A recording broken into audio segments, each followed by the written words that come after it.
Hey guys, it's your girl Tara Crush back with another review, and this time it is for the series finale of Your Honor. It was so powerful, guys. If you would hit my subscribe button if you have not already. Okay, so this is episode 10. This is the last one. And I didn't think they was gonna do it. I said, is it gonna be another 11? Is it gonna be an episode? No. Okay, so as we saw last week, we didn't know if Carlo was going to actually be able to get off because, he's the son of a gun and he's definitely guilty of killing Kofi Jones. And for those who have not watched the series and may come across this video, this series was basically about a young boy named Adam who was going to lay flowers at his mother's death site and got caught up with some people trying to chase him away.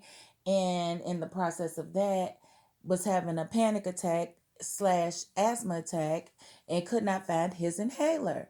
And reaching for his inhaler, once he found it, it fell on the floor. He's trying to reach it. As he was trying to reach it, he actually hit a young boy that came in his lane and was on a motorcycle. That young boy was Rocco Baxter. And instead of, going ahead and getting his inhaler and getting his breath, calling 911 and getting help, this young boy, Adam, decides to get out of the car, leave his inhaler in the car, and to walk all the way over across the street where he knocked Rocco to.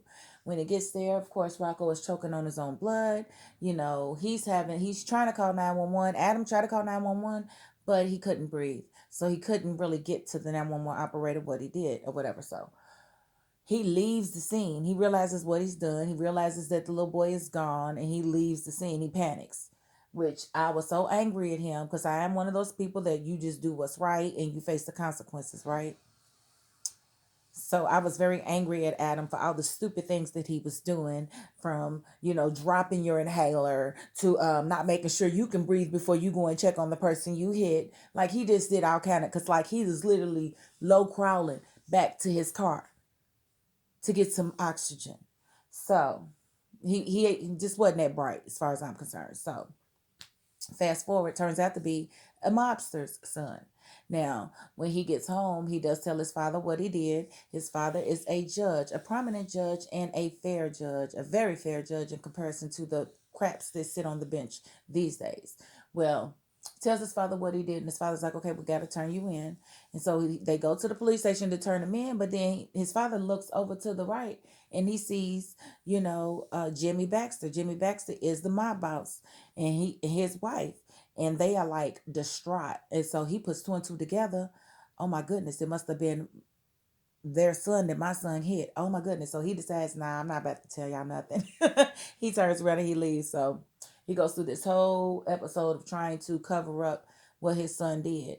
And when the Baxter's family realized that he was involved, he basically said it was him and not his, he didn't never even mention his son. He was going to take the rap for his son.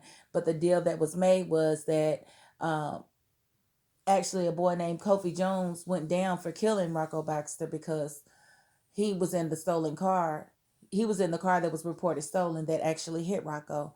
So he was killed in jail by Carlo Baxter, which is Rocco's brother. And of course, he winds up on trial. And the deal was that the judge would preside over the case and make sure that Carlo got off. And he did all kind of crazy stuff, throughout the trial, that made me wonder, was Carlo going to actually get off? And if not, what was going to happen in the courtroom? Was it going to be a shootout? Was it going to be a boop, boop, boop, boop?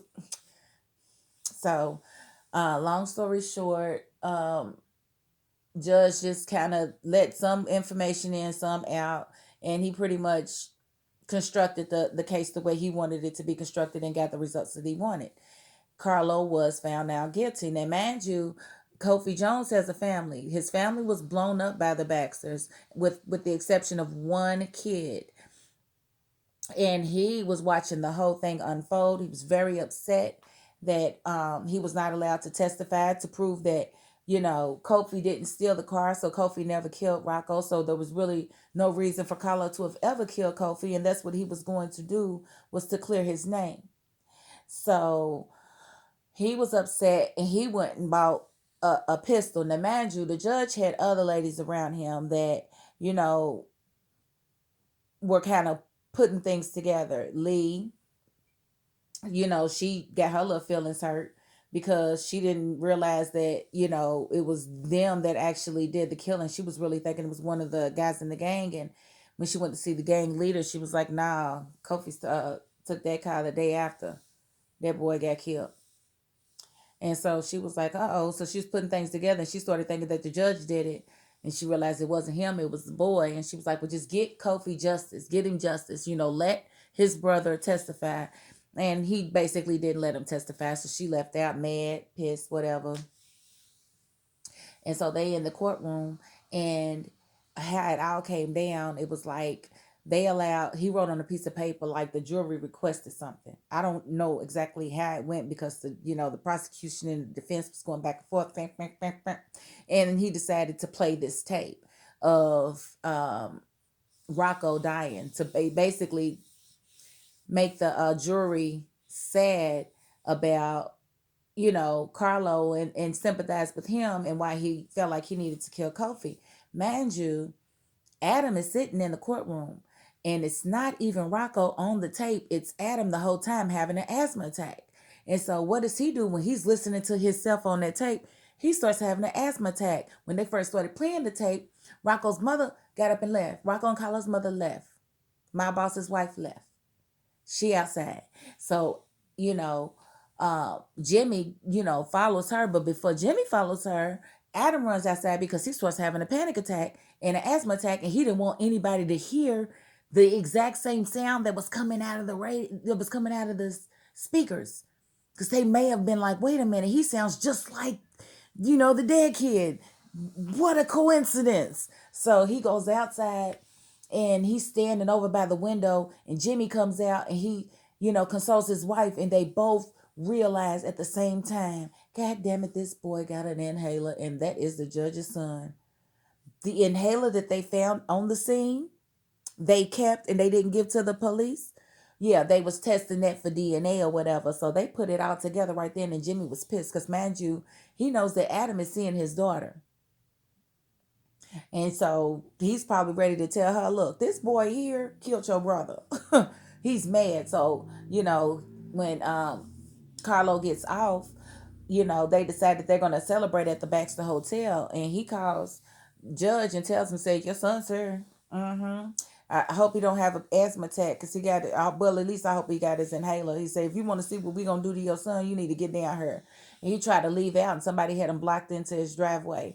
And he just took off running. Mind you, he just came from a run. This man run more known than anybody.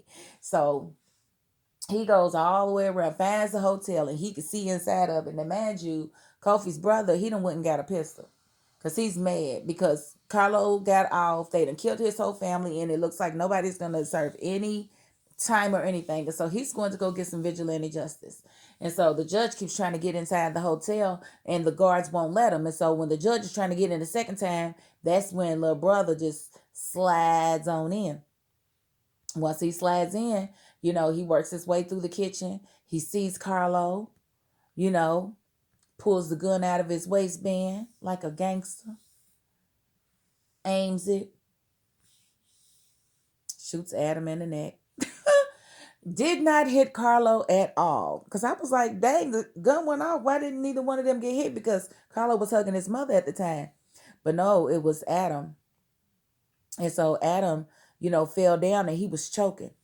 Just like Rocco was. I was like, oh my God, if that ain't karma. But at the same time, he felt bad that he did it and his dad wouldn't let him pay the consequences. So it's almost like that's what he wanted anyway, because he was dancing with the devil, playing with that man's daughter. Like, you about this family trauma, and you gonna sit there and fall in love with the daughter like you was asking to die.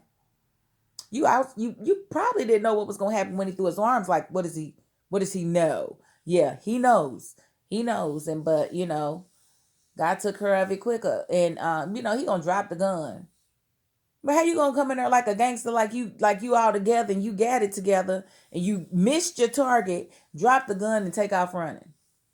But it happened, I think, the way it was supposed to, because again, that's exactly the way Adam killed Rocco, and that was an accident. Dude didn't mean to kill him, but I guess the person that needed to die did. But Carlo, yeah, I would have liked to see something happen to him too, but you can't win them all.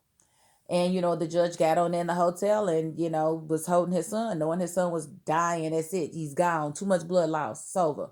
He's choking on his blood. He can't even talk. So the same thing. It was just like full circle. And that's the end of that. I hope y'all had a good Valentine's Day. I had a decent one. That's all I'm gonna say. And that is my $5.02. Peace.